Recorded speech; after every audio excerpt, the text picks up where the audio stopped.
ئەبێ ئینسانی مسلمان بزانێت کە دنیا وەکو بەفر وهایە وردە وردە ئەتوێتەوە نامێنێ و ئاخرەتیش وەکو مرواری و گەوهرەکان ئاوهای هەر ئەمێنێتەوە.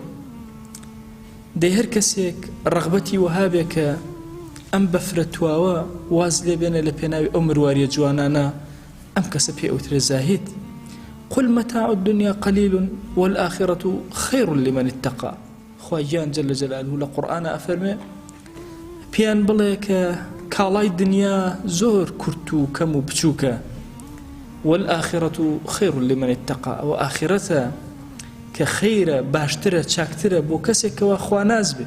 بۆ کەسێک خواناز نەبێ بەخوا جاری وایە کافر دنیاشی ئەڕۆ ئاخرەتیشی ئەڕۆ. لە دنیاە هیچی نییە، هەر شوێن خەڵکێکە کە ئاخرەتیشی لەدەست ئەدا. کەسی ئیماندار و کەسی خواناز ئاخرەت بۆ ئەو زۆر باشترە، مرواریەکانی ئەوێ.